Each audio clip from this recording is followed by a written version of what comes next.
চেকানা খেয়েও স্যাট পোস্ট করতে ভালো লাগে, হঠাৎ করেই মন খারাপ হয়ে যায়, কিন্তু কেন মন খারাপ হয় সেটা নিজেও জানি না। ইচ্ছে করে অনেক দূর হারিয়ে যেতে, নিজের মতো করে বেঁচে থাকতে, হাজারো মানুষের ভিড়ে নিজেকে একলা মনে হয়। হ্যাঁ, এটাই আমি চঞ্চল কিন্তু বেয়াদব নই। আমি নিম পাতা, কোনো সুগন্ধি ফুল নই, কারণ আমি তেতো হলেও উপকারী। সবার চোখে খারাপ হতে পারি, কিন্তু কখনো কারো খারাপ চাইনি। আমাকে খারাপ ভাবাটা আপনার অভ্যাস, আর আমাকে চিনতে না পারাটা আপনার ব্যর্থতা। কারণ আমি মানুষটাই এমন, আপনার চিন্তা ভাবনা যেমন।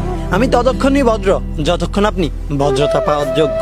আমি প্রতিহিংসা নয়, প্রতিযোগিতায় বিশ্বাসী। আমিও সফল হতে চাই, তবে কারো ক্ষতি করে নয়, কারণ সেই সফলতার কোনো দাম নেই যেই সফলতা অন্যের ক্ষতির মাধ্যমে হয়। আমি ধোঁকা নয়, ভালোবাসায় বিশ্বাসী। আমি ছোট ছোট ভুলে হাল ছেড়ে দেওয়া নয়, সেই ভুলগুলোকে শুধরে নিয়ে নতুন করে এগিয়ে যেতে চাই। আমি ঘৃণা নয়, সবার ভালোবাসার মানুষ হিসেবে বেঁচে থাকতে চাই। এটাই আমি। আপনার সমাজ নয়, আমার সমাজে আমিই দামি। হতে পারে আপনার চোখে অনেক খারাপ আমি, কিন্তু আমার আমিটাকে বড্ড বেশি ভালোবাসি।